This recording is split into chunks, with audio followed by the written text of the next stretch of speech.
দেখো, আগের ভিডিওতে আমরা কার্বক্সিলিক অ্যাসিডের রাসায়নিক বিক্রিয়া পড়ছিলাম, আরও কিছু বিক্রিয়া বাকি আছে। আজকে যেটা পড়বো এটা খুব গুরুত্বপূর্ণ একটা বিক্রিয়া, যেটার নাম হচ্ছে, দেখো সংক্ষেপে নাম সাধারণত দেয়া হয় HVZ। বিক্রিয়াটা পুরো নাম হচ্ছে, দেখো, হেল ভোলার্ড জেলিনোনক্সি বিক্রিয়া। এই এটাকে সংক্ষেপে HVZ বিক্রিয়া বলা হয়। বিক্রিয়াটায় কি হয় না, লাল ফসফরাস অনুঘটকের উপস্থিতিতে কার্বক্সিলিক অ্যাসিডটা কি হয়, যেটা আলফা হাইড্রোজেন পরমাণু আছে সেটা প্রতিস্থাপিত হয় ক্লোরিন বা ব্রোমিন দ্বারা। মানে alpha chloro alpha bromo carboxylic acid উৎপন্ন হয়।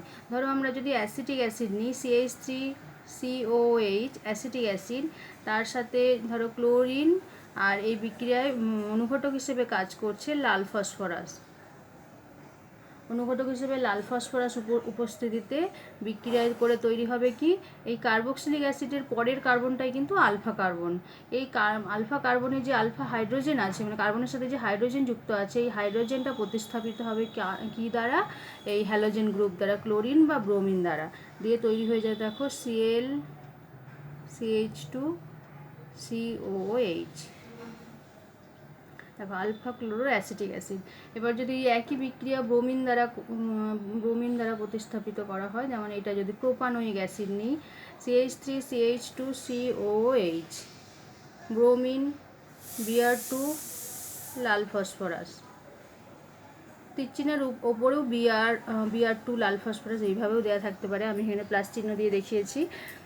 বিক্রিয়ার ফলে তৈরি হবে, দেখো এখানে নিচে লিখছি, দেখো এই কার্বক্সিলিক অ্যাসিডের আলফা হাইড্রোজেন কোনটা, এইটা আলফা। এই কার্বন থেকে একটা হাইড্রোজেন প্রতিস্থাপিত হবে কি দ্বারা, ব্রোমিন দ্বারা। তাহলে তো এইটা যেরকম অ্যাজ ইট ইজ থাকবে CH3, এখান থেকে করলে কিন্তু হবে না, এটা প্রথমেই হয়েছে বলে হবে না, দেখতে হবে কার্বক্সিলিক অ্যাসিডের পরের কার্বনের হাইড্রোজেনটা বেরিয়ে যাবে। CH3 CHBr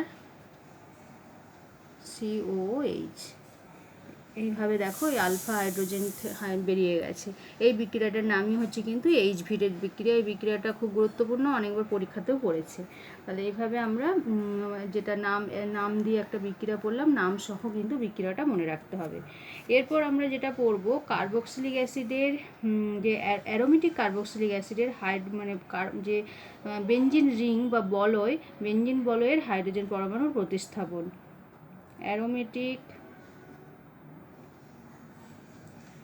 অ্যারোমেটিক বলয়ের হাইড্রোজেন পরমাণুর প্রতিস্থাপন।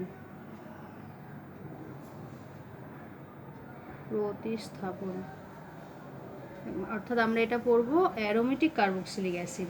অ্যারোমেটিক মানে বেঞ্জয়িক অ্যাসিড যদি নিই, COOH, বেঞ্জয়িক অ্যাসিডটা কিন্তু মেটা ওরিয়েন্টিং গ্রুপ, এর -I এফেক্ট আছে, এবং এই যখনই এর মধ্যে কোনো গ্রুপ তুমি ঢোকাতে চাইছো, সেটা নিউক্লিওফিলিক বা নিউক্লিওফাইল বা ইলেকট্রোফাইল, সেটা কিন্তু কোথায় প্রবেশ করবে, এই মেটা পজিশনে সেটা প্রবেশ করবে। আমরা যদি বেঞ্জয়িক অ্যাসিডের নাইট্রেশন করি, নাইট্রেশনের রিয়েজেন্ট আমরা জানি গাঢ় নাইট্রিক অ্যাসিড আর গাঢ় সালফিউরিক অ্যাসিড, গাঢ় H2SO4। বিক্রিয়ার ফলে নাইট্রেশন হবে, অর্থাৎ NO2 ঢুকবে কোথায়, বেঞ্জিন রিংয়ের মেটা পজিশনে, অর্থাৎ বেঞ্জিন বলয়ের একটা হাইড্রোজেন বেরিয়ে গিয়ে সেখানে নাইট্রো গ্রুপ প্রবেশ করছে, NO2। এটা অ্যারোমেটিক বেঞ্জিন বলয়ের হাইড্রোজেন পরমাণু প্রতিস্থাপন হলো। এবার যদি আমরা হ্যালোজিনেশন করি, অর্থাৎ এই ব্রোমিনেশন ঘটাই বেঞ্জিন রিং, সেক্ষেত্রেও কিন্তু মেটা ব্রোমো যৌগ তৈরি হবে, গাঢ় Br2 আর অনুঘটক রূপে FeBr3। ব্রোমিনেশন হবে, সেটাও কিন্তু ব্রোমিনটা ঢুকবে কোথায়, বেঞ্জিন রিংয়ের মেটা পজিশনে, মেটা ব্রোমো। আর এই যে বিক্রিয়াগুলো ঘটছে, যেহেতু এটা -I এফেক্ট আছে, তাই এই বিক্রিয়া কিন্তু খুব ধীর গতিতে ঘটে, বিক্রিয়াটা ঘটতে থাকে না, মানে এটা নিজেই হচ্ছে পজিটিভ চার্জযুক্ত, মানে ইলেকট্রনকে নিজের দিকে টেনে নেয়, তাই একটা পজিটিভ চার্জযুক্ত গ্রুপ কিন্তু এর মধ্যে খুব সহজে ঢুকতে চায় না, তাই এই বিক্রিয়াগুলো খুব ধীর গতির বিক্রিয়া। এবং এই যে অ্যারোমেটিক কার্বক্সিলিক অ্যাসিডগুলো কিন্তু ফিডিলক্রাফট বিক্রিয়ায় অংশগ্রহণ করে না। এই ধরনের নাইট্রেশন হলেও কিন্তু বিক্রিয়াগুলো খুব ধীরগতির বিক্রিয়া। নাইট্রেশন হলো, ব্রোমিনেশন হলো, কিন্তু ফিডেলক্রাফট বিক্রিয়া যেটা আমরা করেছি বেঞ্জিন রিংয়ের মধ্যে অ্যালকিল গ্রুপকে প্রবেশ করানো, সেই বিক্রিয়ায় কিন্তু এই অ্যারোমেটিক কার্বক্সিলিক অ্যাসিডগুলো অংশগ্রহণ করে না।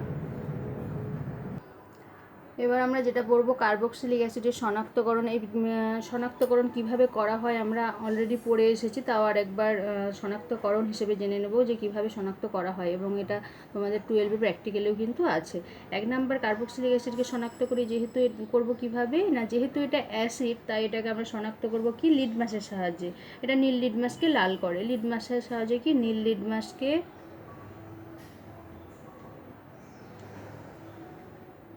লিডমাসকে লাল করে।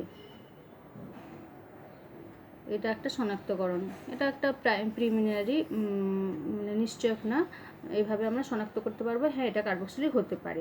2 নাম্বার কি, সোডিয়াম বাইকার্বনেটের সাহায্যে। সোডিয়াম বাইকার্বনেট আমরা পড়েছি আগেই যে কার্বক্সিলিক অ্যাসিডের মধ্যে যদি সোডিয়াম বাইকার্বনেট যোগ করা হয়, কার্বনেট বা বাইকার্বনেট যৌগ, সোডিয়াম বাইকার্বনেট দিলে কি বুদবুদা আকারে কার্বন ডাইঅক্সাইড গ্যাস নির্গত হয়। বিক্রিয়ার ফলে কি দেখো, যদি আমরা অ্যাসিটিক অ্যাসিড নিই CH3COOH, তার মধ্যে সোডিয়াম বাইকার্বনেট দাও NaHCO3, বিক্রিয়ার ফলে দেখো একটা সোডিয়াম অ্যাসিটেট লবণ CH3COONA plus CO2 plus H2O। এই যে কার্বন ডাইঅক্সাইডটা উৎপন্ন হচ্ছে এটাই কিন্তু বুদবুদ আকারে বেরোতে থাকবে। অর্থাৎ সোডিয়াম বাইকার্বনেটকে যদি ওপর থেকে মানে গুঁড়ো সোডিয়াম বাইকার্বনেট কঠিন যেটা লবণ, সেটা যদি এই অ্যাসিটিক অ্যাসিডের মধ্যে অল্প অল্প ওপর থেকে দিতে থাকো তখনই দেখবে বুদবুদা আকারে কার্বন ডাইঅক্সাইড গ্যাস বার হচ্ছে। তুমি দেখতেই পাবে, বাইরে থেকে চোখেই দেখা যাবে যে কার্বন ডাইঅক্সাইড বের হচ্ছে। তখন এ দ্বারা আমরা বলতে পারি যে ওটা হচ্ছে কার্বক্সিলিক অ্যাসিড। আর লাস্ট পরীক্ষা যেটা বিক্রিয়া সেটা হচ্ছে এস্টারিফিকেশন বিক্রিয়া, 3 নাম্বার শনাক্তকরণের মধ্যে। এস্টারিফিকেশন বিক্রিয়াটা আগের দিনে আমরা পড়েছি। এস্টারিফিকেশন বিক্রিয়া কি না, কার্বক্সিলিক অ্যাসিডের সাথে অ্যালকোহলের বিক্রিয়া গাঢ় সালফিউরিক অ্যাসিডের উপস্থিতিতে কি তৈরি হয়, এস্টার তৈরি হয়। এর ফলে একটা মিষ্টি সুন্দর গন্ধ বের হয়। এই বিক্রিয়াটার নামই হচ্ছে কি এস্টারিফিকেশন বিক্রিয়া।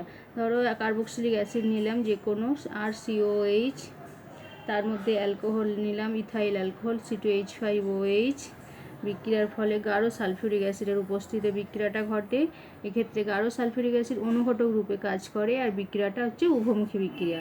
বিক্রিয়ার ফলে তৈরি হয়ে যাবে RCOC2H5, দেখো এস্টার। এই এস্টারটা যে উৎপন্ন হচ্ছে এর ফলে কিন্তু একটা মিষ্টি গন্ধ বার হয় H2O। এই বিক্রিয়ার সাহায্যে আমরা শনাক্ত করতে পারি, নিশ্চয়ক পরীক্ষা বলতে পারো যে কার্বক্সিলিক অ্যাসিডের নিশ্চয়ক পরীক্ষার জন্য আমরা এস্টারিফিকেশন টেস্ট করি।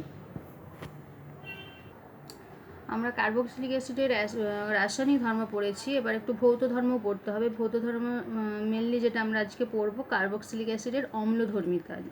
কার্বক্সিলিক অ্যাসিড বলছে তার মানে তার অ্যাসিডিটি ধর্ম আছে বা অম্লধর্মিতা আছে, সেই অম্লধর্মিতা সম্পর্কে ডিটেলসে আমরা পড়বো।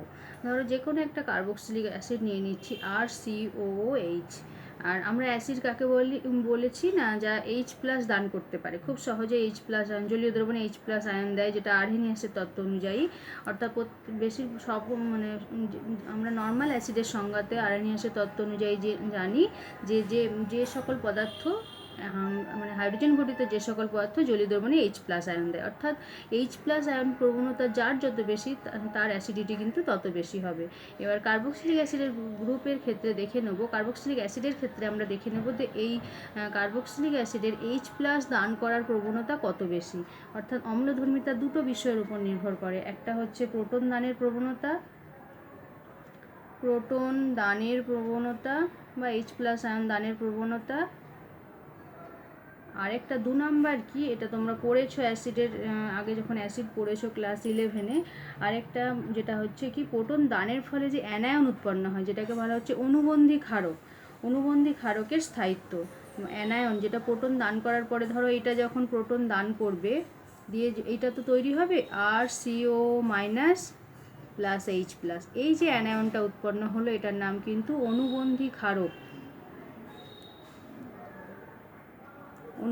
ক্ষারক। তা এই অ্যানায়নটার অর্থাৎ RCO- এর স্থায়িত্ব।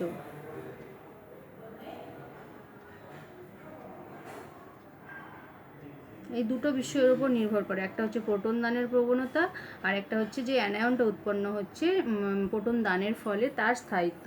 কারণ এইটার যদি স্থায়িত্বতা না থাকে তাহলে কিন্তু এই বিক্রিয়াটা ঘটবেই না, অর্থাৎ প্রোটন দান করতেই পারবে না। প্রথম তো প্রোটন দান করতেই হবে, তবেই আমরা তাকে অ্যাসিড বলবো। আর প্রোটন দান করার ক্ষমতা যার যত বেশি তার অম্লধর্মিতা তত বেশি হবে। এবার আমরা প্রথম যে পয়েন্টটা লিখেছি প্রোটন দানের প্রবণতা, সেটা কার্বক্সিলিক অ্যাসিডের ক্ষেত্রে প্রোটন দানের প্রবণতাটা কতটা সেটা আমরা দেখে নিই। এর গঠনটা কেমন, আর সি ডবল বন্ড ও OH। তাহলে দেখো এই কার্বক্সিলিক অ্যাসিডের মধ্যে একটা কিটো গ্রুপ আছে, সি ডবল বন্ড ও গ্রুপ আছে। এই সি ডবল বন্ড ও গ্রুপের কিন্তু কি এফেক্ট আছে, -I এফেক্ট আছে। -I মানে কি, ইলেকট্রনের প্রতি আকর্ষণ আছে, অর্থাৎ ইলেকট্রনকে নিজের দিকে টেনে নেয়, বন্ধনের ইলেকট্রনকে নিজের দিকে টেনে নেয়। তাহলে যখনই এই অক্সিজেন থেকে ইলেকট্রনকে নিজের দিকে টেনে নেবে তখনই কি হবে, এর মধ্যে একটা ইলেকট্রনের ঘাটতি তৈরি হবে। তাহলে এই ইলেকট্রনটা চাইবে কি, এই বন্ধনের ইলেকট্রনটাকে কি করবে, নিজের দিকে টানবে। যেহেতু হাইড্রোজেনের থেকে অক্সিজেন বেশি ইলেকট্রোনেগেটিভ, তাহলে কি করবে, এই বন্ধনের ইলেকট্রনটাকে কিন্তু এই অক্সিজেনটা টেনে নেবে, কারণ এর ইলেকট্রনকে কে টেনে নিচ্ছে, কিটো গ্রুপটা টেনে নিচ্ছে। এর ফলে এই বন্ধনটা দুর্বল হয়ে পড়বে, অর্থাৎ OH বন্ধনটা দুর্বল হয়ে যাবে এবং H+ খুব সহজেই কিন্তু প্রোটন দান মানে বেরিয়ে যাবে। যেহেতু দুর্বল হয়ে যাবে তাহলে H+ হিসেবে এ কিন্তু বেরিয়ে যাবে। তাহলে এই যে কার্বক্সিলিক অ্যাসিডের মধ্যে যেহেতু কিটো গ্রুপের -I এফেক্ট আছে, তার ফলে কিন্তু খুব সহজেই এই বন্ধনটা দুর্বল হয়ে H+ আয়ন মানে H+ বেরিয়ে যাবে, অর্থাৎ H+ দানের প্রবণতা কিন্তু অনেক বেশি হবে নর্মাল অন্যান্য জৈব যৌগের তুলনায়। আর এইখানে দেখো এই বন্ধনের ক্ষেত্রে, এই OH বন্ধনের ক্ষেত্রে যেহেতু অক্সিজেনের ইলেকট্রোনেগেটিভিটি হাইড্রোজেনের তুলনায় বেশি, তাহলে কি হয়, এই বন্ধনের যে সমযোজী ইলেকট্রন জোড় আছে সেটাকে কিন্তু এর নিজের দিকে টানবে, এর ফলেও কিন্তু হাইড্রোজেনটা বেরিয়ে যাওয়ার প্রবণতা অনেক বেশি হবে। তাহলে কার্বক্সিলিক অ্যাসিডের ক্ষেত্রে এই কী দেখতে পেলাম আমরা, সহজেই কিন্তু H+ আয়ন দান করতে পারবে বা H+ আয়ন বেরিয়ে যাবে।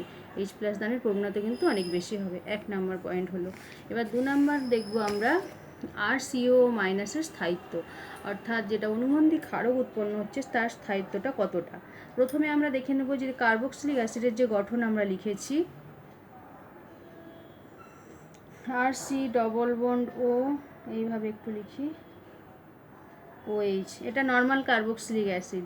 এখানেও দেখো এই কার্বক্সিলিক অ্যাসিডেরও কিন্তু রেজোনেন্স হবে, মানে ইলেকট্রন দেখো এর মাথায় আছে, লোন পেয়ার আছে, তাহলে এই লোন পেয়ারটা কিন্তু রেজোনেন্সে অংশগ্রহণ করবে, এটা এখানে যাবে, এটা এখানে যাবে। তাহলে রেজোনেন্সের ফলে যে যৌগটা তৈরি হবে এটা হচ্ছে কার্বক্সিলিক অ্যাসিড, এটা কিন্তু অ্যানায়নটা না।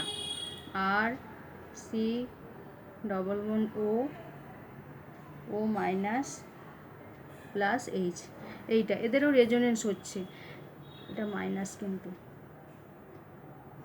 এবার যে অ্যানায়নটা উৎপন্ন হচ্ছে প্রোটন দানের ফলে, যে অ্যানায়নটা উৎপন্ন হচ্ছে, ধরো প্রোটন দান করে H+ উৎপন্ন হয়ে গেছে, আর যে অ্যানায়নটা উৎপন্ন হচ্ছে RC ডবল বন্ড O- এটা একটা অ্যানায়ন।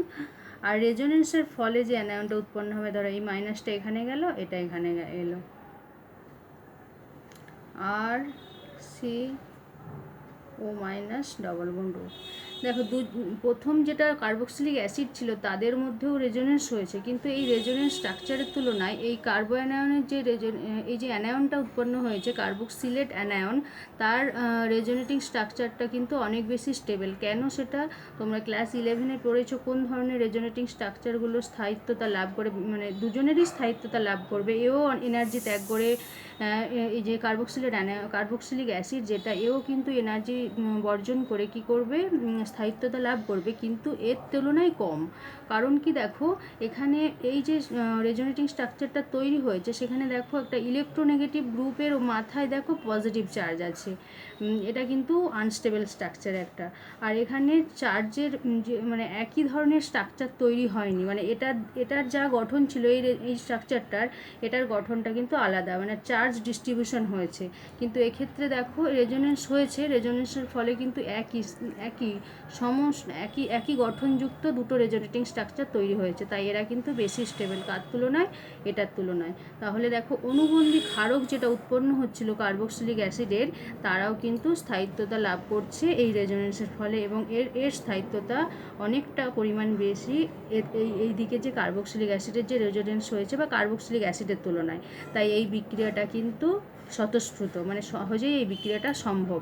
যে বিক্রিয়ার ফলে বিক্রিয়াজাত পদার্থটা স্টেবিলিটি লাভ করবে, সেই বিক্রিয়াটা কিন্তু স্বতঃস্ফূর্ত। তাই এই বিক্রিয়াটা ঘটে এবং এটা স্বতঃস্ফূর্তভাবেই ঘটে।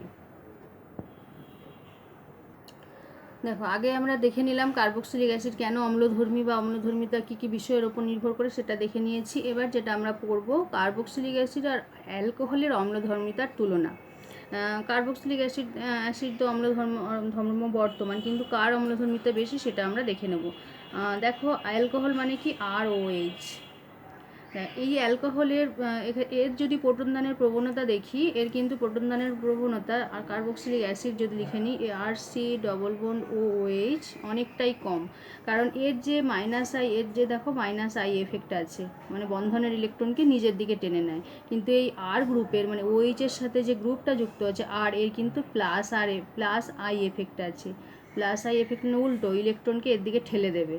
যখনই ইলেকট্রনকে এর দিকে ঠেলে দেবে, তার মানে কি এই অক্সিজেনের ইলেকট্রনের ঘাটতি নেই, তার মানে এই বন্ধনটা কিন্তু দৃঢ় বন্ধন। তাহলে সহজে কিন্তু H+ আয়ন বেরিয়ে যাবে না অ্যালকোহলের ক্ষেত্রে, কিন্তু যেটা কার্বক্সিলিক অ্যাসিডের ক্ষেত্রে কিন্তু খুব সহজেই, যেহেতু এর -I এফেক্ট আছে, ইলেকট্রনকে টেনে নিচ্ছে নিজের দিকে, এও বন্ধনের ইলেকট্রনকে টেনে নিচ্ছে, তার ফলে OH বন্ধনটা দুর্বল হচ্ছে এবং হাইড্রোজেন মানে H+ সহজেই কিন্তু বেরিয়ে যাচ্ছে। হাইড্রোজেন দানের প্রবণতা কার্বক্সিলিক অ্যাসিডের অনেক বেশি কার তুলনায়, অ্যালকোহলের তুলনায়।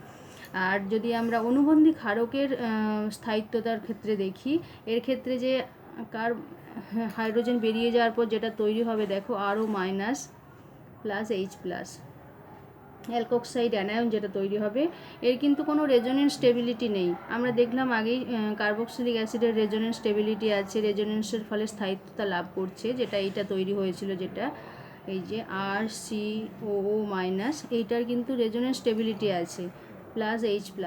তাহলে এ কিন্তু অনেক স্টেবল এর তুলনায়, তাই এই বিক্রিয়াটা কিন্তু খুব সহজেই হবে। অর্থাৎ কার্বক্সিলিক অ্যাসিড অনেক বেশি অ্যাসিডিক কার তুলনায়, অ্যালকোহলের তুলনায়, অ্যালিফেটিক যে কোনো অ্যালকোহলের তুলনায়। এবার আমরা পড়ব যেটার তুলনা, কার্বক্সিলিক অ্যাসিড ও ফেনলের অম্লধর্মিতা। মানে এ ধরনের অনেক রকম প্রশ্ন কিন্তু হবে, যে কে বেশি অ্যাসিডিক, কেন ব্যাখ্যা করো, এইসব ধরনের প্রশ্ন হয় এখান থেকে, তাই আমি এগুলো পড়িয়ে দিচ্ছি। কার্বক্সিলিক অ্যাসিড আর ফেনলের অম্লধর্মিতার তুলনা। কার্বক্সিলিক অ্যাসিড দেখো RC+OH। এই কার্বক্সিলিক অ্যাসিড নিজে রেজোনেন্স স্টেবিলিটি লাভ করে। কিভাবে রেজোনেন্স হয় দেখো, কার্বক্সিলিক অ্যাসিডের এখানে লোন পেয়ার আছে, এটা এখানে যায়, এটা এইভাবে যায়। তাহলে রেজোনেন্সের ফলে দেখো যেটা তৈরি হবে O-OH+। কার্বক্সিলিক অ্যাসিড নিজে রেজোনেন্স স্টেবিলিটি লাভ করছে, আর দেখো এখানে অক্সিজেনের মাথায় পজিটিভ চার্জ আছে, তাহলে সহজেই কিন্তু H+ আয়ন দান করতে পারবে।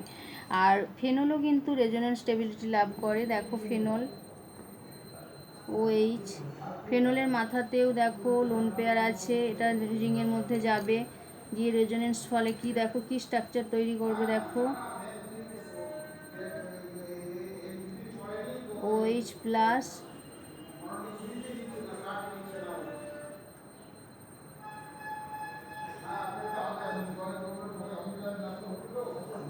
এইদিকে এইটা এখানে আসবে, এখানে মাইনাস হলো এইটা। এবার সেকেন্ড স্ট্রাকচার কী হবে, এই মাইনাসটা এখানে আসবে, এই মাইনাসটা এখানে যাবে, OH+, এইটাই ডবল বন্ড হলো, এখানে মাইনাস হলো এখানে। আবার 4 নম্বর রেজোনেটিং স্ট্রাকচার, এই মাইনাসটা এখানে গেল, এইটা এখানে এলো। এগুলো সব আগেই পড়েছো তোমরা, রেজোনেটিং স্ট্রাকচার কীভাবে লিখতে হয়। এটা এখানে গেল, এখানে ডবল বন্ড হলো, মাইনাসটা আবার এখানে গেল। দেখো ফেনলের 4টে রেজোনেটিং স্ট্রাকচার তৈরি হয়েছে আর কার্বক্সিলিক অ্যাসিডের 2টো। এবার আমরা একইভাবে অনুবন্ধী ক্ষারক যেগুলো উৎপন্ন হচ্ছে এক্ষেত্রেও দেখো এর এইচ অক্সিজেনের মাথায় পজিটিভ চার্জ আছে কি, তাহলে সহজে H+ আয়ন দান করতে পারে দুজনেই অ্যাসিডিক, সামান্য অল্প হলেও মানে মৃদু অ্যাসিডিক দুটোই, কিন্তু কে বেশি অ্যাসিডিক সেটা দেখার জন্য দেখো যদি আমরা কার্বক্সিলেট অ্যানায়নটা দেখি, কার্বক্সিলেট অ্যানায়নটা দেখতে কেমন, RC+O, এটা হচ্ছে কার্বক্সিলেট অ্যানায়ন। এটা রেজোনেন্স স্ট্রাকচারটা কেমন দেখো, আগেই পড়লাম আমরা, এখানে যায় এটা এখানে যায়, এটাকে এইভাবে লিখি RCO- এটা দেখো দুটোই কিন্তু একই রেজোনেটিং স্ট্রাকচার, দুটো সমতুল্য, কোনো চেঞ্জ নেই। যখনই সেম স্ট্রাকচারের মধ্যে মানে রেজোনেন্সের ফলেও একই স্ট্রাকচার উৎপন্ন হবে, সেই স্ট্রাকচারগুলো কিন্তু বেশি স্টেবল, সেই রেজোনেটিং স্ট্রাকচারগুলোর অবদান কিন্তু খুব বেশি হয় রেজোনেন্সের ক্ষেত্রে, মানে স্টেবিলিটি কিন্তু অনেক বেশি লাভ করবে। এবার যখন ফেনল যদি H+ আয়ন দান করে, OH ফেনল এ যদি ধরো H+ আয়ন দান করার ফলে যেটা উৎপন্ন হচ্ছে দেখো, এটা ফিনক্সাইড অ্যানায়ন, এটা তো অনুবন্ধী কারক ফেনলের ক্ষেত্রে, এর স্টেবিলিটি কিভাবে লাভ করে রেজোনেন্সের ফলে, তারপর আমি বলছি কিভাবে তুলনাটা করা হবে। দেখো অক্সিজেনের মাথায় নেগেটিভ চার্জ আছে, এটা এখানে আসবে, এটা এখানে চলে আসবে, তাহলে রেজোনেন্সের ফলে যে স্ট্রাকচারটা তৈরি হবে দেখো ডবল বন্ড ও, এখানে মাইনাস এইটা, আবার এটা এখানে দেখো, এটা এখানে আসবে, তাহলে এখানে ডবল বন্ড ও, এটা মাইনাস, এখানে ডবল বন্ড, এটা এখানে এলো, এটা এখানে গেল, ডবল বন্ড ও, এটা এখানে মাইনাস। এই দেখো এবার এই যে কার্বক্সিলেট অ্যানায়ন আর ফিনক্সাইড অ্যানায়নের মধ্যে কে বেশি স্টেবল, এক্ষেত্রে দেখো কার্বক্সিলেট অ্যানায়নটা দুটো একই সমতুল্য চার্জ বিশিষ্ট কি তৈরি হচ্ছে স্ট্রাকচারগুলো, রেজোনেন্স গঠন কিন্তু একই সমতুল্য, কিন্তু আমরা ফেনক্সাইড অ্যানায়নের ক্ষেত্রে দেখছি দেখো একই নয়, এবং এক্ষেত্রে দেখো এই নেগেটিভ চার্জটা অপেক্ষাকৃত কম ঋণাত্মক যে কার্বন পরমাণু, এগুলো তো সব কার্বন পরমাণু, এর মধ্যে অবস্থান করছে। এবার নেগেটিভ চার্জ যখন কম ঋণাত্মক পরমাণুর মধ্যে থাকবে তখন কিন্তু সেই স্ট্রাকচারটা আনস্টেবল হয়ে যাবে। তাই কিন্তু ফেনলের তুলনায় কার্বক্সিলিক অ্যাসিড কিন্তু অনেক বেশি মানে অ্যাসিডিক। তো যদি আমরা তুলনা করি কে ফেনল বেশি অ্যাসিডিক না কার্বক্সিলিক অ্যাসিড বেশি অ্যাসিডিক, কার্বক্সিলিক অ্যাসিড কিন্তু বেশি অ্যাসিডিক কার তুলনায়, ফেনলের তুলনায়, কারণ যে অনুবন্ধী ক্ষারক উৎপন্ন হচ্ছে সেটা কিন্তু অত মানে কার্বক্সিলেট যে অ্যানায়ন তার তুলনায় কিন্তু কম স্টেবল, কারণ এই রেজোনেন্সের ফলে দেখতে পাচ্ছি যে স্ট্রাকচারগুলো তৈরি হয়েছে তাতে কিন্তু এই যে নেগেটিভ চার্জগুলো কম ঋণাত্মক কার্বন পরমাণুর মধ্যে বর্তমান আছে, এবং একই স্ট্রাকচারযুক্ত রেজোনেন্স গঠনকৃতি কিন্তু তৈরি হয়নি, তাই এরা কিন্তু আনস্টেবল কার তুলনায়, কার্বক্সিলেট অ্যানায়নের তুলনায়। তাই ফেনল কিন্তু কম অ্যাসিডিক কার তুলনায়, কার্বক্সিলিক অ্যাসিডের তুলনায়। এ ধরনের প্রশ্ন কিন্তু হতে পারে তোমাদের। এবার পড়বো আমরা অ্যালিফেটিক কার্বক্সিলিক অ্যাসিডের মধ্যে অ্যালিফেটিক কার্বক্সিলিক অ্যাসিড সমূহের আপেক্ষিক তীব্রতা, এবং তার মধ্যে যে কী ধরনের গ্রুপ যুক্ত থাকলে তাদের অ্যাসিডিটি বাড়বে বা কমবে সে সম্পর্কে আমরা পড়বো। অ্যালিফেটিক মানে সেখানে বেঞ্জিন রিং থাকবে না, আমি অ্যাসিটিক অ্যাসিড নিলাম। এবার এই অ্যাসিটিক অ্যাসিডে দেখো সবগুলোই হাইড্রোজেন আছে, এবার এই হাইড্রোজেনটা যদি অন্য কোনো গ্রুপ দ্বারা প্রতিস্থাপিত হয় তার উপরেও কিন্তু অ্যাসিডিটি বাড়বে বা কমবে। এবার কী ধরনের গ্রুপ যুক্ত থাকবে, একটা হচ্ছে প্লাস আই মানে ইলেকট্রন অন্যকে দিয়ে দেয় সেই ধরনের গ্রুপ, মানে ইলেকট্রন বিকর্ষী গ্রুপ, এটাকে বলা হচ্ছে ইলেকট্রন বিকর্ষী গ্রুপ। ইলেকট্রন বিকর্ষী গ্রুপ কারা কারা হয়, মিথাইল গ্রুপ মানে যে কোনো ইথাইল গ্রুপ, C2H5, বা আইসোপ্রোপাইল গ্রুপ CH3 বা টার্সিয়ারি বিউটাইল গ্রুপ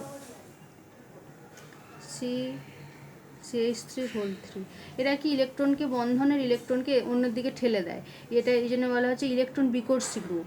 আর -I এফেক্টযুক্ত গ্রুপ কারা, যারা বন্ধনের ইলেকট্রনকে নিজের দিকে টানে, এটা ইলেকট্রন আকর্ষী গ্রুপ। আকর্ষী গ্রুপ, ইলেকট্রন আকর্ষী গ্রুপ কারা, যে কোনো হ্যালোজেন গ্রুপ যেমন ফ্লোরিন, ক্লোরিন, ব্রোমিন, এরা হচ্ছে ইলেকট্রন আকর্ষী গ্রুপ, ইলেকট্রনকে নিজের দিকে টানবে। NO2 গ্রুপ, এরা হচ্ছে ইলেকট্রন আকর্ষী গ্রুপ, মানে ইলেকট্রনকে নিজের দিকে টানবে। এবার এই কার্বক্সিলিক অ্যাসিডের মধ্যে যদি ইলেকট্রন বিকর্ষী গ্রুপ যুক্ত থাকে, সেক্ষেত্রে কিন্তু কি হবে, যেহেতু ইলেকট্রনকে এর দিকে ঠেলে দিচ্ছে, তার মানে কি এই অক্সিজেনের যে ইলেকট্রনের ঘাটতি ছিল সেটা কিন্তু আর থাকবে না। তাহলে দেখো, এবার আমরা যদি এই কার্বক্সিলিক অ্যাসিডের মধ্যে এই হাইড্রোজেনের বদলে যদি কোনো ইলেকট্রন বিকর্ষী গ্রুপ যুক্ত থাকে, সেক্ষেত্রে কি হবে, অ্যাসিডিটি বাড়বে না কমবে। আবার ইলেকট্রন আকর্ষী গ্রুপ যুক্ত থাকলে সেক্ষেত্রে অ্যাসিডিটি বাড়বে না কমবে। যদি ইলেকট্রন বিকর্ষী গ্রুপ যুক্ত থাকে, বিকর্ষী গ্রুপ আরও হবে, OR, OH, এগুলো কিন্তু ইলেকট্রন বিকর্ষী গ্রুপ। এরা যদি যুক্ত থাকে তাহলে দেখো বন্ধনের ইলেকট্রনকে এর দিকে ঠেলে দেবে, তখন কি এই OH বন্ধনটা কিন্তু দৃঢ় হয়ে যাবে, কারণ ইলেকট্রনের ঘাটতি নেই অক্সিজেনের, তাহলে এই বন্ধনের ইলেকট্রনকে নিজের দিকে টানবে না এবং সহজে কিন্তু H+ বেরোবে না। অর্থাৎ আমরা যদি এরকম তোমাদের প্রশ্ন হয়, অ্যাসিটিক অ্যাসিড, তারপরে দিয়ে দিল ধরো এই গ্রুপ যুক্ত আছে CH3, CH2, COOH, মানে একটা হাইড্রোজেনের বদলে মিথাইল গ্রুপ যুক্ত আছে। পরের অ্যাসিটিক অ্যাসিডটা ধরো এইটা CH3 CHCOOH, কোনটা বেশি অ্যাসিডিক? এবার যত এই অ্যালকিল গ্রুপের সংখ্যা বাড়তে থাকবে, তত কিন্তু অ্যাসিডিটি ক্রমশ কমতে থাকবে। অর্থাৎ অ্যাসিটিক অ্যাসিড বেশি অ্যাসিডিক কার তুলনায়, এটার তুলনায় এতে একটা মিথাইল গ্রুপ প্রতিস্থাপিত হয়েছে, হাইড্রোজেন প্রতিস্থাপিত হয়েছে মিথাইল গ্রুপ দ্বারা, মানে এই ইলেকট্রনকে এর দিকে দিচ্ছে, ইলেকট্রন বিকর্ষণ করছে, এর দিকে দিয়ে দিচ্ছে, তার ফলে কি এই বন্ধনটা কিন্তু দৃঢ় হয়ে যাচ্ছে, তাই সহজে H+ বেরোবে না। এক্ষেত্রে আবার আরও দুটো এই মিথাইল গ্রুপ যুক্ত হয়েছে, মানে আইসোপ্রোপাইল গ্রুপ হয়ে গেছে, সেক্ষেত্রেও কিন্তু আরও দুটো মিথাইল গ্রুপ ইলেকট্রনকে এর দিকে বিকর্ষণ করছে বা এর দিকে দিয়ে দিচ্ছে, OH বন্ধন আরও দৃঢ় হয়ে যাচ্ছে, অর্থাৎ এর তুলনায় এটা কিন্তু আরও কম অ্যাসিডিক। এবার যদি তিনটে থাকে, তিনটে গ্রুপ যুক্ত হলে এটা হবে CH3 COOH, এক্ষেত্রে এর অ্যাসিডিটি কিন্তু আরও কম হবে। এ ধরনের তোমাদের প্রশ্ন হতে পারে, দিয়ে দিল যে অ্যাসিডিটির ক্রমবর্ধমান হিসেবে সাজাও, বা মানে অ্যাসিডিটির অর্ডারে সাজাও, ক্রমবর্ধমান বা ক্রমহ্রাসমান, এইভাবে তোমাদের সাজাতে হবে এই নিয়ম মেনে। আবার যদি ইলেকট্রন আকর্ষী গ্রুপ যুক্ত থাকে, সেক্ষেত্রে কিন্তু উল্টোটা হবে, মানে এখানে দেখো ফ্লোরিনের ইলেকট্রোনেগেটিভিটি সব থেকে বেশি, অর্থাৎ সব থেকে বেশি ইলেকট্রনকে নিজের দিকে টেনে নেবে, তারপর ক্লোরিন, তারপর ব্রোমিন। এবার যদি এরম গ্রুপ থাকে, ধরো এরম যৌগ দিয়ে এলো তোমাদের CH2F, ফ্লোরিন যুক্ত আছে, FCH2 fluoro acetic acid, COH, তারপরে ধরো এইটা CH2 COH, তারপরে BrCH2 COH, আমি অর্ডারেই দিয়ে দিয়েছি এটা।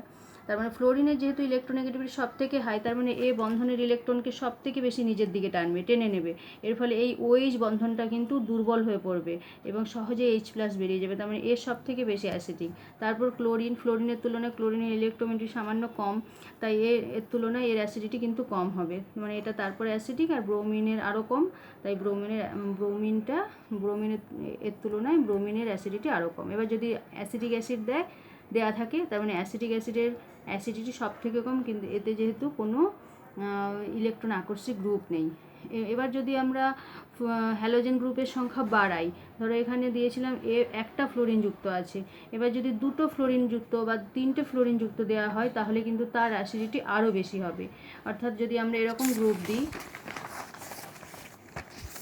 এইটা ধরো CCOH, তো অ্যাসিটিক অ্যাসিডের তিনটে হাইড্রোজেন পরমাণুই ফ্লোরিন দ্বারা প্রতিস্থাপিত হয়েছে, এটা কিন্তু আরও তীব্র অ্যাসিডিক হবে কার তুলনায়, যদি দুটো হয়। ধরো এইটা দেওয়া আছে,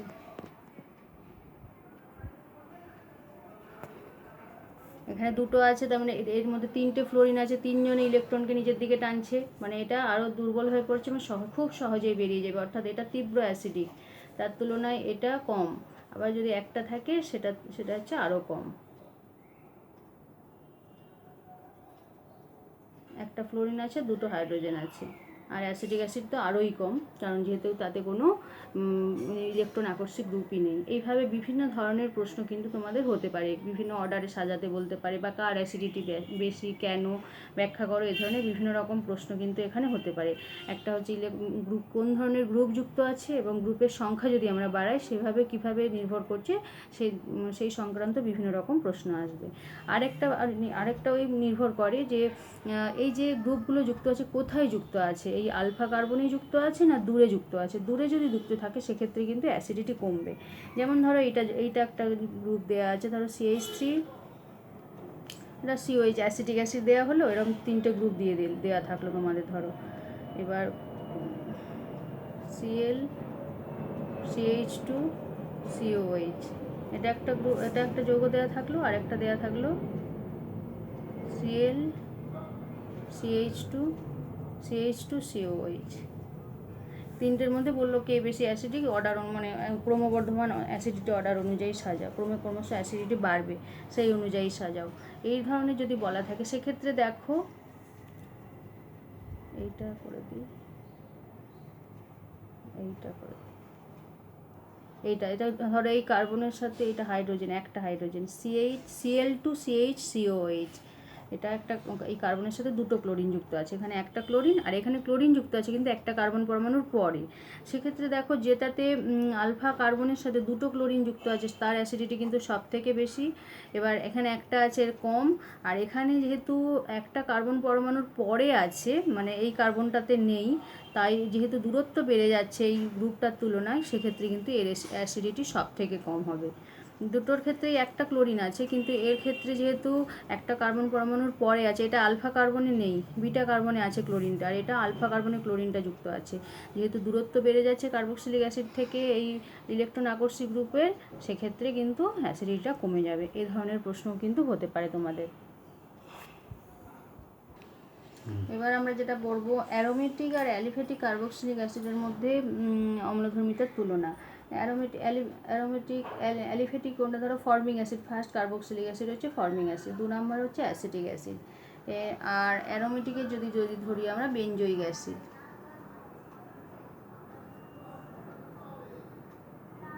COH, বা এটাকে আমরা এইভাবে লিখতে পারি C6H5COH। এবার দেখো এই ফর্মিক অ্যাসিড আর বেনজোইক অ্যাসিডের মধ্যে কার অ্যাসিডিটি বেশি হবে। দেখো এই বেনজোইক অ্যাসিডের আমরা জানি কি, এই বেনজিন রিংয়ের COH, বেনজোইক অ্যাসিডের দেখো ওই কার্বক্সিলিক গ্রুপটা sp2, এটা তো sp2 কার্বন, এর সাথে যুক্ত আছে। এই গ্রুপটার এই বেনজিন রিংয়ে দুটো এফেক্ট আছে, একটা হচ্ছে -I, মানে ইলেকট্রনকে এইদিকে -I মানে ইলেকট্রনকে টানার ক্ষমতা আছে, আর একটা কি +R মানে রেজোনেন্সের ফলে কিন্তু ইলেকট্রনের ঘনত্ব বাড়িয়ে দেবে, কার মধ্যে, এই কার্বক্সিলিক অ্যাসিড গ্রুপটার মধ্যে। তার মানে দুটো এফেক্ট আছে, মানে বিপরীতধর্মী এফেক্ট। -I কি করে, -I এফেক্ট আছে, আর +R। -I এফেক্ট কি করে, এখান থেকে ইলেকট্রনকে টানবে, মানে ইলেকট্রন আকর্ষী গ্রুপ। আর +R কথার অর্থ কি, রেজোনেন্সের ফলে, মানে এই রিংয়ের ইলেকট্রনটা ওখানে গিয়ে এর ঘনত্ব কিন্তু বাড়িয়ে দিচ্ছে। মানে একটা এফেক্ট অ্যাসিডিটি বাড়াচ্ছে, আর একটা এফেক্ট কী করছে, অ্যাসিডিটি কমাচ্ছে। কিন্তু দেখা যায় যে মানে এই ফিনাইল গ্রুপের -I এফেক্টের তুলনায় +R এফেক্টের ক্ষমতা বেশি। তাই ফর্মিক অ্যাসিড কিন্তু বেশি অ্যাসিডিক কার তুলনায়, বেনজোইক অ্যাসিডের তুলনায়। যেহেতু এর দু ধরনের এফেক্ট বর্তমান এবং দুটোর মধ্যে যোগফল করলে দেখা যায় +R এর ক্ষমতাটা বেশি, মানে এর ইলেকট্রন ঘনত্বটা বেড়ে যাচ্ছে। দুটোকে যদি আমরা মানে কম্বিনেশন করি, দেখা যায় কি +R এরই ক্ষমতাটা বেশি হচ্ছে, তাই ইলেকট্রনের ঘনত্ব বেড়ে যাওয়ার ফলে এই বন্ধনটা কিন্তু দৃঢ় হয়ে যাচ্ছে এবং সহজে H+ বেরোচ্ছে না। তাই ফর্মিক অ্যাসিডের তুলনায় কিন্তু বেনজোইক অ্যাসিড কম অ্যাসিডিক, এরকম প্রশ্ন যদি থাকে। এবার আমরা অ্যাসিটিক অ্যাসিডের সাথে যদি তুলনা করি, CH3COH, অ্যাসিটিক অ্যাসিডে আবার দেখো এই মিথাইল গ্রুপে শুধুই +I এফেক্ট আছে, +I এফেক্ট মানে কি, এই ইলেকট্রনকে এর দিকে ঠেলে দিচ্ছে শুধু, এর কিন্তু +R বা -R কোনো এফেক্ট নেই। কিন্তু দেখো এর +I এফেক্টের জন্য এই বন্ধনের ইলেকট্রনকে এর দিকে ঠেলে দিচ্ছে, ফলে এই হাইড্রোজেনটা সহজে বেরোচ্ছে না, মানে দৃঢ় হয়ে যাচ্ছে এই বন্ধনটা। কিন্তু বেঞ্জয়িক অ্যাসিডের দেখো এই দুটো এফেক্টকে যদি কম্বাইন করি সেক্ষেত্রে দেখা যায় যে অ্যাসিটিক অ্যাসিডের তুলনায় বেঞ্জয়িক অ্যাসিড কিন্তু বেশি অ্যাসিডিক, মানে এই ফর্মিক অ্যাসিড বেশি অ্যাসিডিক হচ্ছে, কিন্তু আবার যদি অ্যাসিটিক অ্যাসিডের সাথে তুলনা করি, যেহেতু অ্যাসিটিক অ্যাসিডের একটা প্লাস আই এফেক্ট আছে, মানে ইলেকট্রন বিকর্ষী ক্ষমতা আছে, ইলেকট্রনকে বিকর্ষণ করে, সেক্ষেত্রে দেখা যায় যে বেঞ্জয়িক অ্যাসিড বেশি অ্যাসিডিক কার তুলনায়, অ্যাসিটিক অ্যাসিডের তুলনায়। এইভাবে বিভিন্ন ধরনের তুলনামূলক প্রশ্ন কিন্তু তোমাদের হতে পারে। এবার অ্যারোমেটিক যে কার্বক্সিলিক অ্যাসিড গ্রুপ আছে, কার্বক্সিলিক অ্যাসিড আছে, তার মধ্যে বিভিন্ন সাবস্টিটিউশন যদি থাকে, প্রতিস্থাপক গ্রুপ, তারও কিন্তু প্রকৃতি দুরকম। একটা হচ্ছে প্লাস আই এফেক্টযুক্ত গ্রুপ, মাইনাস আই, আর একটা হচ্ছে প্লাস আই। মাইনাস আই মানে আমি আগেই বলেছি ইলেকট্রনকে কি করবে, আকর্ষণ করবে, আর প্লাস আই মানে ইলেকট্রনকে বিকর্ষণ করবে। মাইনাস আই এফেক্টযুক্ত কী কী হয়, NO2Cl, এটা বেঞ্জিন রিংয়ের ক্ষেত্রে কিন্তু বলছি, এগুলো হচ্ছে মাইনাস আই এফেক্টযুক্ত গ্রুপ। আর প্লাস আই এফেক্টযুক্ত গ্রুপ কারা, CH3, OCH3, ইথার গ্রুপ যেটা, OH, এদের কিন্তু প্লাস আই এফেক্ট আছে। এবার বেঞ্জিন রিংয়ে যদি এই মাইনাস আই এফেক্টযুক্ত গ্রুপ যুক্ত থাকে, সেক্ষেত্রে কিন্তু এই বন্ধনের ইলেকট্রনকে নিজের দিকে টেনে নেবে এবং H+ সহজেই বেরিয়ে যাবে, তখন কিন্তু অ্যাসিডিটি বাড়বে। আবার যদি এই প্লাস আই এফেক্টযুক্ত গ্রুপ যুক্ত থাকে, তখন কী করবে, ইলেকট্রনকে একে দেবে, এই কার্বক্সিলিক অ্যাসিড গ্রুপে দেবে, সেক্ষেত্রে কিন্তু এই OH এর বন্ধনটা দৃঢ় হবে এবং H+ সহজে বেরোবে না, সেক্ষেত্রে কিন্তু কম অ্যাসিডিক হবে। ধরো এরকম তোমাদের দেয়া থাকলো, বললো অ্যাসিডিটির অর্ডারে সাজাও, এরকম ধরো দেওয়া আছে COH, বেঞ্জয়িক অ্যাসিড দেওয়া আছে, তারপরে ধরো COH, NO2 দেওয়া আছে, প্যারা পজিশনে দিচ্ছি সবগুলো, COH, CH3 দেওয়া আছে। এবার তিনজনের মধ্যে বললো কে বেশি অ্যাসিডিক বা অ্যাসিডিটি ক্রমবর্ধমান অ্যাসিডিটি অর্ডার অনুযায়ী সাজাও। তাহলে দেখো এক্ষেত্রে এটা হচ্ছে বেঞ্জয়িক অ্যাসিড নর্মাল। এবার এর মধ্যে যদি আমরা এটা কি গ্রুপ যুক্ত আছে, দেখো প্লাস আই এফেক্টযুক্ত গ্রুপ যুক্ত আছে, মানে এ ইলেকট্রনকে ওর দিকে দেবে, ঠেলে দেবে, যত ঠেলবে কী করবে, এখানে ইলেকট্রনের ঘনত্ব তত বাড়তে থাকবে। যত কার্বক্সিলিক অ্যাসিড গ্রুপ ইলেকট্রনের ঘনত্ব বাড়বে, তত কিন্তু H+ দানের প্রবণতা কমবে, তার মানে এটা কিন্তু সব থেকে কম অ্যাসিডিক। এবার তার মানে এটা কম অ্যাসিডিক কার তুলনায়, বেঞ্জয়িক অ্যাসিডের তুলনায়। এবার এইটার ক্ষেত্রে দেখো NO2 গ্রুপের কী এফেক্ট আছে, দেখো মাইনাস আই, এ মানে ইলেকট্রনকে, বন্ধনের যে ইলেকট্রন, এখান থেকে ইলেকট্রনকে নিজের দিকে টানবে, মানে ইলেকট্রন এদিকে আসছে, অর্থাৎ কার্বক্সিলিক অ্যাসিড থেকে ইলেকট্রনকে নিজের দিকে টেনে নেবে, যেহেতু এর মাইনাস আই এফেক্ট আছে, মানে ইলেকট্রনের আকর্ষণ, মানে ইলেকট্রনের প্রতি এর আসক্তি আছে। যত ইলেকট্রনের ঘনত্ব কমবে, তত H+ আয়ন সহজেই বেরিয়ে যাবে।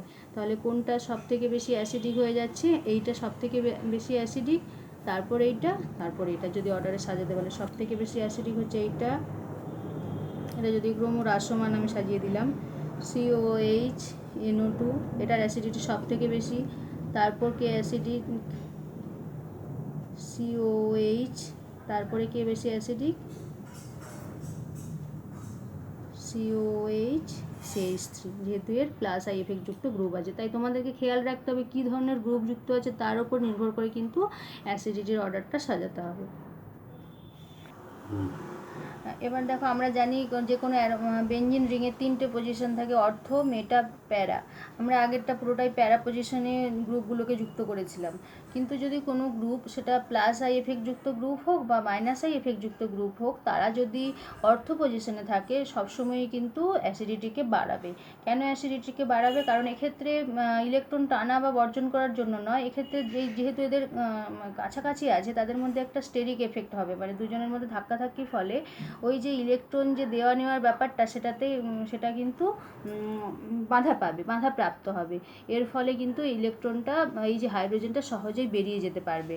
তাই যদি অর্থ পজিশনে, সেটা প্লাস আই এফেক্টযুক্ত গ্রুপ হোক বা মাইনাস আই এফেক্টযুক্ত গ্রুপ হোক, সেটা যদি অর্থ পজিশনে থাকে, তাহলে সেটা কিন্তু সবসময়ই বেঞ্জয়িক অ্যাসিডের তুলনায় তার অ্যাসিডিটি কিন্তু সবসময়ই বেশি হবে।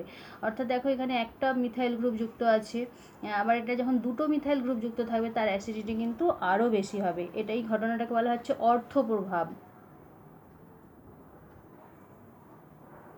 দেখো মিথাইল গ্রুপ যুক্ত থাকলে আমরা কি জানি, যে ইলেকট্রনের ঘনত্ব বাড়িয়ে দেয়, মানে এর প্লাস আই এফেক্ট আছে, মিথাইল গ্রুপের। আবার এখানে ক্লোরিন যুক্ত আছে, ক্লোরিনের মাইনাস আই এফেক্ট আছে, কিন্তু অর্থ পজিশনে থাকার জন্য কিন্তু এর এমনিতেই এর অ্যাসিডিটি বাড়বে, আবার এটা যেহেতু অর্থ পজিশনে আছে তার জন্য কী হবে, এর অ্যাসিডিটি কিন্তু আরও বেশি হবে। এই ঘটনাটাকেই বলা হচ্ছে কিন্তু অর্থ প্রভাব। মানে অর্থ পজিশনে থাকলে তার জন্য এক্সট্রা একটা বেনিফিট লাভ করছে এবং অ্যাসিডিটিকে বাড়িয়ে তুলছে। কারণ কি, স্টেরিক এফেক্টের জন্য বা স্টেরিক প্রভাবের জন্য এদের মধ্যে যে রেজোনেন্সের ফলে যে ইলেকট্রনের ঘনত্ব বেড়ে যাওয়ার কথা ছিল সেটা কিন্তু বন্ধ হচ্ছে বা একদম অনেক পরিমাণ কমে যাচ্ছে। এই ঘটনাটাকেই বলা হচ্ছে কিন্তু অর্থ প্রভাব। তাই এরকম যদি গ্রুপ যদি দেওয়া থাকে তাহলে কিন্তু এর অ্যাসিডিটি হচ্ছে সব থেকে বেশি হচ্ছে, তারপরে এর এইভাবে কিন্তু সাজাতে হবে। তাহলে দেখো অ্যাসিডিটির অর্ডারে যদি সাজাতে বলা হয়, এটার অ্যাসিডিটি কিন্তু সব থেকে কম হবে, যেহেতু এটা মাইনাস আই এফেক্টযুক্ত গ্রুপ এবং এটা কোথায় আছে, অর্থ পজিশনে আছে। এটার অ্যাসিডিটি সব থেকে বেশি হবে। তারপরে হবে এটাতে যেহেতু এটা প্লাস আই এফেক্টযুক্ত গ্রুপ থাকা সত্ত্বেও এটা অ্যাসিডিটি বাড়ছে, কারণ এটা পজিশনটা কোথায় আছে, অর্থ পজিশনে আছে, এবং এখানে দুটো মিথাইল গ্রুপ দুদিকে আছে, দুটো অর্থ পজিশনই ব্লক আছে মিথাইল গ্রুপ দ্বারা। তার মানে এটার পরে অ্যাসিডিটি কার, এটা, তারপরে এটা। এবার যদি বেঞ্জয়িক অ্যাসিড থাকে তখন তার অ্যাসিডিটি সব থেকে কম হবে। এইভাবে বিভিন্ন অর্ডারে কিন্তু তোমাদের সাজাতে বলতে পারে। এবার দেখো বিভিন্ন কার্বক্সিলিক অ্যাসিড নিয়েছি। প্রথমটা হচ্ছে ক্লোরোবেঞ্জয়িক অ্যাসিড। প্রথমে অর্থ পজিশনে আছে ক্লোরিন, মেটা পজিশন, প্যারা পজিশন এবং বেঞ্জয়িক অ্যাসিড। যেহেতু এই ক্লোরিনের আমরা জানি কি এফেক্ট আছে, মাইনাস আই এফেক্ট আছে, অর্থাৎ ইলেকট্রনকে নিজের দিকে টেনে নেয় এবং সেটা অর্থ পজিশনে আছে, তার মানে এর অ্যাসিডিটি সব থেকে বেশি হবে। তারপর ক্লোরিনের তো ইলেকট্রন আসক্তি আছে, ইলেকট্রনকে নিজের দিকে টানছে, কিন্তু দূরত্বটা বেড়ে যাচ্ছে, তাই এর তুলনায় এর অ্যাসিডিটিটা একটু কম হবে, সামান্য কম হবে, এবং প্যারাটা আরেকটু কম হবে। তারপরে কিন্তু বেঞ্জয়িক অ্যাসিডে কোনো সাবস্টিটিউশন নেই, তাই এর তুলনায় এর আরও কম হবে। এইভাবে অ্যাসিডিটি অর্ডার অনুযায়ী যদি আমরা সাজাই, তাহলে অর্থ পজিশনে থাকলে তো সব ক্ষেত্রেই অ্যাসিডিটি বাড়বেই, সেটা প্লাস আই এফেক্টযুক্ত গ্রুপ হোক বা মাইনাস আই এফেক্টযুক্ত গ্রুপ হোক। এটা হয়ে গেল তাহলে ক্লোরোবেঞ্জয়িক অ্যাসিডের ক্ষেত্রে। এবার যদি আমরা মিথক্সি বেঞ্জয়িক অ্যাসিডের ক্ষেত্রে ধরি, অর্থ পজিশনে থাকলে তো এর বেশি হবেই। তারপরে দেখো মেটা পজিশনে এর কিন্তু মাইনাস আই এফেক্ট আছে, মানে প্লাস আই এফেক্ট আছে, OCH3 কিন্তু কি করছে দেখো, এর অর্থ পজিশনে থাকার জন্য এর এর কি হচ্ছে, অ্যাসিডিটি বেশি হচ্ছে। তারপর মেটা আইসোমারের হচ্ছে, তারপর বেঞ্জয়িক অ্যাসিড হচ্ছে, কারণ প্যারা আইসোমার যেটা, এটার প্লাস আর এফেক্টের জন্য এ কী করছে, ইলেকট্রনের ঘনত্ব কিন্তু বাড়িয়ে দিচ্ছে প্লাস আর এফেক্টের জন্য, মানে রেজোনেন্সের ফলে। তাই বেঞ্জয়িক অ্যাসিডের তুলনায় প্যারা আইসোমারের কিন্তু অ্যাসিডিটি কম। এইভাবে অর্ডারে সাজাই যদি আমরা, এইভাবে পাবো। আর টলুইক অ্যাসিড সমূহের ক্ষেত্রে যদি আমরা দেখি, সেক্ষেত্রে অর্থত্ব সবসময়ই বেশি হবে। তারপর কিন্তু দেখা যাচ্ছে কি বেঞ্জয়িক অ্যাসিড আসছে, কারণ মিথাইল গ্রুপের আমরা কি জানি, প্লাস আই এফেক্ট আছে।